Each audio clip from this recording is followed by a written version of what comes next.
people are craving for these kind of games. They're back to basics, back to simple basics. Again, I insist on that, but I think well executed, because, you can eat a lot of food at a buffet, or you can just go for that 2-course meal that is really going to be small and just the right amount. But this one is going to be memorable.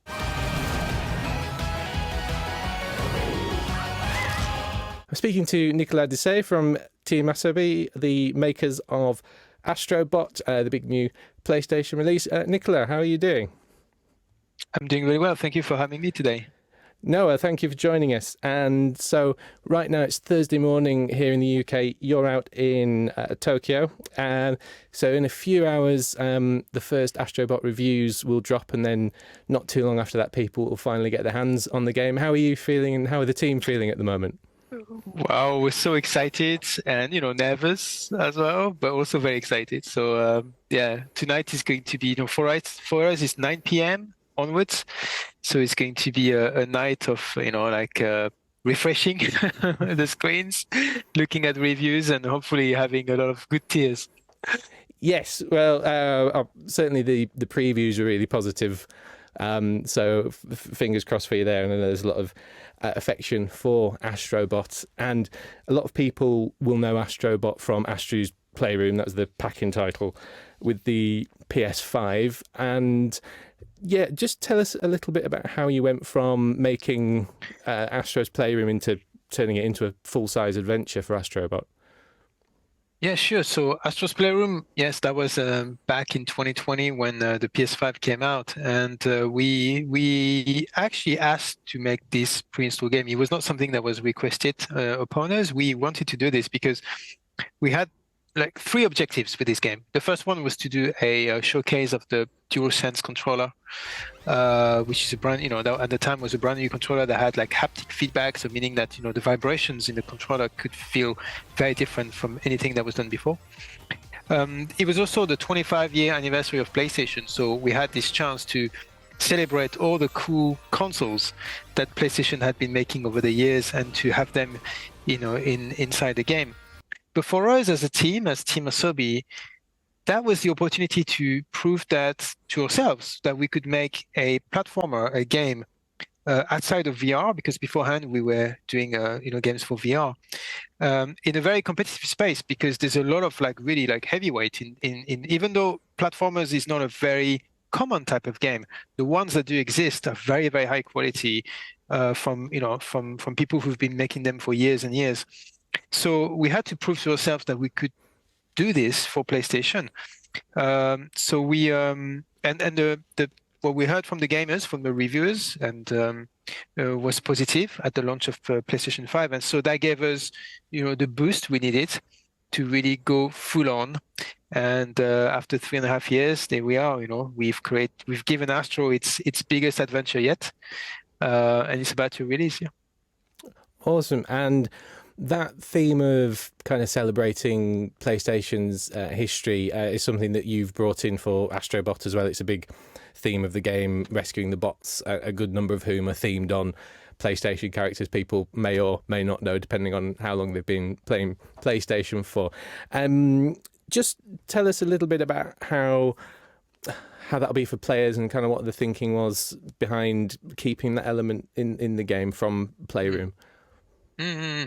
So that's a good question, because even within the team, we had a real discussion and debate as to whether we should continue celebrating the PlayStation history, because we wanted Astro to be able to spread its own wings and stand on its own feet. And there was a concern potentially, or that by always playing that kind of tribute to PlayStation, we would actually not let Astro be its own thing, right? So we spent the first year prototyping the game and developing brand new worlds and enemies and abilities for Astro independently of the PlayStation universe. So really, most of the game, in fact, could operate without any of the PlayStation layer on top of it. But then, reviewing all of this, it was really fun and it was great, okay? But then it feels, okay, as a PlayStation player, as a game player, if the previous game was full of tributes and cameos, if this one had none of them, I would feel disappointed. That was really the the observation. And so we felt, okay, the important part is to not repeat ourselves. We can't just do the same thing as we did last time. So last time it was all about the hardware with a few cameos. Well, this time let's really focus on these characters and go really deep. So when before we had like a few like of these characters, this time we went really to town. We went really deep, and there's over 150 of them. And so it meant that we had to start including secondary characters and also like be much more authentic about them in the way they look, but of course with a cartoon touch to them, right? So we could bring some series that would never been able to be played by like all audiences, but because it's kind of cartoony and funny and quite humorous, we were able to bring them to as many players as possible. Awesome. And yeah, there's some pretty deep cuts in there, aren't there, from PlayStation history? Like there's definitely a few I think you'd have to have really been paying attention over the last 30 years to get them. But yeah, they're all really nicely integrated. And yeah, that kind of the concern about Astro standing on its 2 feet is something that you do hear elsewhere. But I think playing the game, the levels are really creative and really inventive. And I think you talk about that lineage of 3D platformers, but there's definitely some stuff in there that feels very fresh and surprising. Did you feel that there was like a pressure to come up with those ideas more so because of the tie-in to the PlayStation history? I think regardless of the tying with the PlayStation history, it was a necessity to come up with a lot of freshness, because it is, inherently, it is what makes those platformer games, feel good, is that you have to, the tempo, the melody that as you play through those games, through those levels, they have to renew themselves. It has to feel fresh. It has to be like, a great rhythm. And so in order to do that, you need a lot of variety and you need a lot of, surprises. And in order to get these surprises in the bag, we've had to go back and really like come up with lots and lots of ideas and also execute on them. And then, we had a bag full of stuff we can use, and then we kind of then spread them around the game. And wherever there was a gap, we would have to come up with a new idea to fill that gap and, have this sort of sustained rhythm throughout the whole game. So you're right. That's probably where we spent most of our time, is to really like make the game feel like a toy. So that, as you play through the game, of course, you have the objectives and obstacles and things to clear, and, but that's not the whole thing. Most of the game fun, I think, comes from the interactivity of the world, the physics, the fact that you can, you open the door and then you welcome with 100 little things kind of tumbling on you, and through the haptics, through the DualSense controller, you can feel all these little things kind of moving around, and that's regardless of the game objective. You could spend 5 seconds just walking past it, or you could spend 10 minutes, like messing around with it. And that's a massive and very important part of the philosophy of Team Asobi and the games that we make. Awesome, thank you. And it's an interesting one, isn't it? Because you talk about the things that you can do in the levels, like early in the game you go down that water slide with all the balls, and it's really like beautifully animated, and the physics feel really good, and all the dual sense stuff makes the game feel really modern. But there's also that feeling of it feels a little bit old school in a way, because it harks back to that almost like golden age of 3D platformers. And you mentioned at the top it was a genre you wanted to explore. Was there excuse me, any resistance from that on high? It feels like there's been a trend towards kind of more multiplayer focused games, live service things, and people sometimes suggest that single player titles like Astro Bot are a bit more of a risky proposition nowadays. Or was Team Asobi just kind of left to do its thing? I think, yeah, it's really interesting what you say, because there's some truth in there, that in the fact, it's been a genre that has been less represented, but that's actually why I think it's a good time to revisit. Time has gone, since maybe the last time we visited these kind of areas, and doing it with the new tools that we have, and the experience that we gain. I think there's always something kind of, there's a way to kind of reinvent. I'm quite a believer that actually you can, old school in my mouth anyway, it's not at all a. I think it's a compliment. It's a good thing. Now, the important part is to complement that with a modern aspect, whether it's visual, whether it's technology, or whether it's the music or something like that. That really like gives like modernizes like a classic recipe. I think that's really an important part, to get right. And yeah, I think the comparison with the open world or the trend is really interesting, because that's actually why as Team Asobi we want to be in that space, because we did identify that there was a gap there. I think there needs to be more games that are there just to relax, have a little bit of fun, that are not dramatic, that are not necessarily like heavily like story driven, where you can just mess around with the game and it's fun. But of course, it needs to be executed well. So that's where we put all our effort. Yeah, and on the talk of kind of heavy cinematic games, I know that's been something certainly in the PS4 and PS5 generation. Sony's been quite heavily associated with PlayStation, and it's produced some fantastic sort of instant classic titles. But playing Astro Bot reminds you that once upon a time, you were sport for choice in terms of like more relaxing games, 3D platformers. Was there a sense that it was a genre that maybe had been slightly neglected? Did that fuel your desire to get back in? I suppose you kind of said that really, but is it, I don't know, part of an interest in almost getting back to the roots more widely? I think there's a little bit of that. I think in regards to this, today the games that are more like a narrative driven, very often those games have evolved with the audience. Back then, maybe 20 years ago, these very same teams, would have made games like, like Astro, in fact, but the audience kind of matured, and so they matured along with them. And I think there's a normal kind of course that they followed. And that's created a gap that, we've seen, and we feel like maybe because Team Asobi is still a fresh team, and also the fact we're based in Japan also has a big part to play with in that, I think. These kind of games that are kind of all ages, platformers, colorful, toy-like games, I think really have a deep connection with Japan. I'm not sure what that is, but I think perhaps it used to be a specialty, and it still is to some extent. Perhaps that came from the arcade, the fact that you have to be, instantaneously fun. It has to be like really immediate, and maybe there is something there. But I feel like it is the right kind of game to be made in Japan. Yes, and there's definitely a lineage of big 3D platformers there, and that does come through. I think the origin of the game of Astro Bot, when you play it, there's definitely some hallmarks there. And based on the reaction to Astro Bot from the previews, when it was shown at the State of Play, there was a lot of enthusiasm from fans. I think people are really looking forward to the game. Do you think was that encouraging? Did it give you the sense that people do actually want more single player experiences, whether they be like Astro Bot or other things in that area?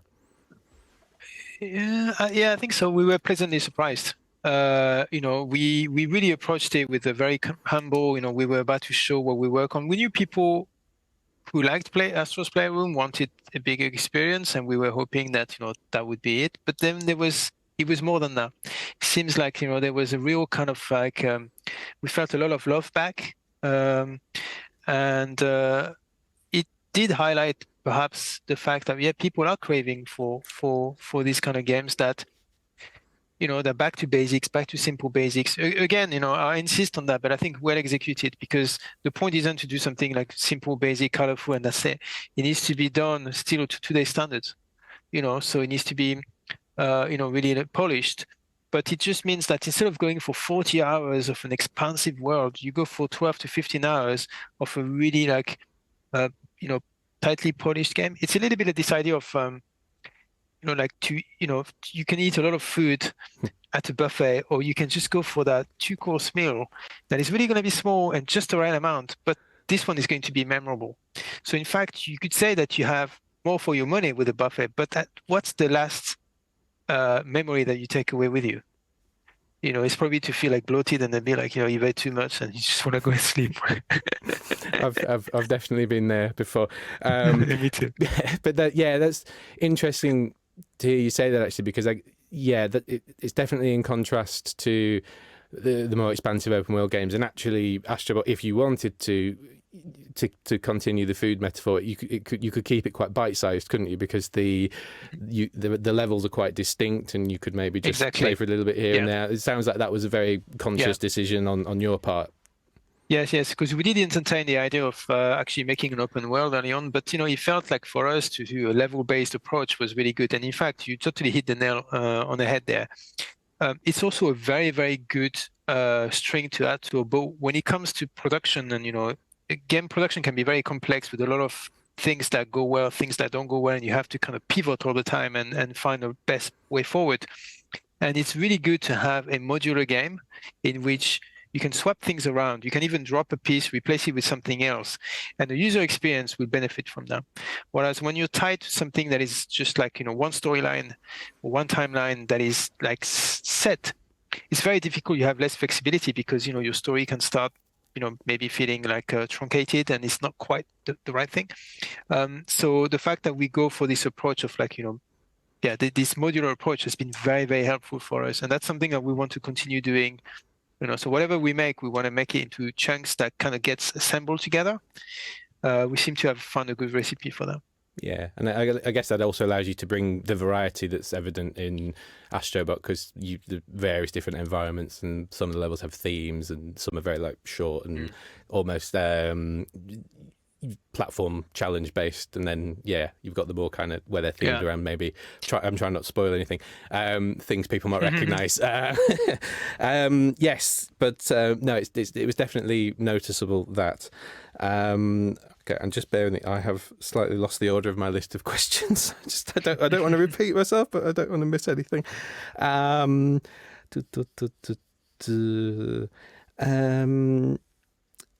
Yes. Oh, that was it. Just returning to the roster of characters, because there's some Sony-owned characters in there, and there's also characters from other companies. And I just wondered if there were any characters that it was a real battle to get on board, or any that you wanted to get that you couldn't in the end, because there's a really big array there.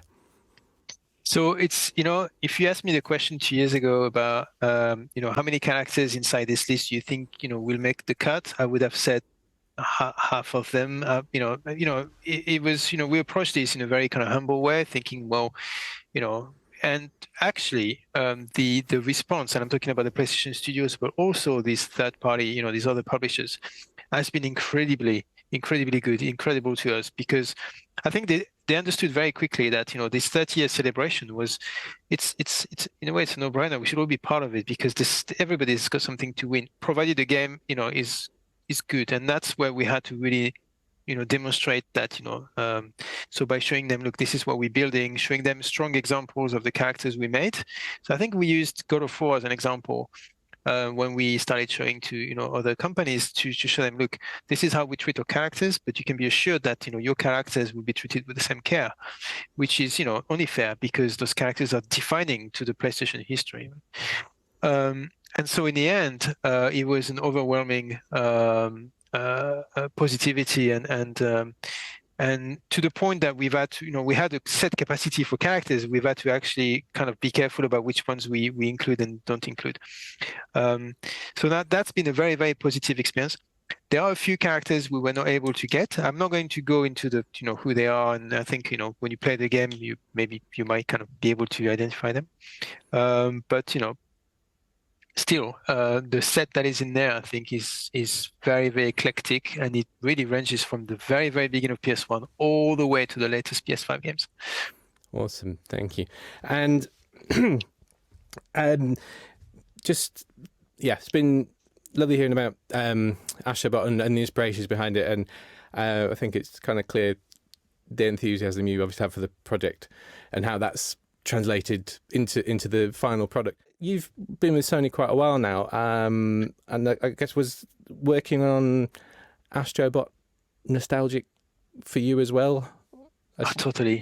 Yeah. Astro Playroom as well. I mean, I collect video games and hardware, and like I've been in rooms also where, when DualSense was being designed and the engineers were discussing, part of the discussion is maybe like, you know, it's a a human scale room, and as a gamer to take a step back and think, wow, what a privilege to be able to input on these things and to give back through a video game what represents, not just it's not just best on a trip. Of course, it's I try to put that a little bit to the side and always be like objective and think about what people actually, like want, the average gamer, the larger number of players. But it's really important that we give back, and to that point, and to give back. So, we were entertained by these people who made amazing game for the last 30 years. So it's great to be able to pay tribute. That's what I mean.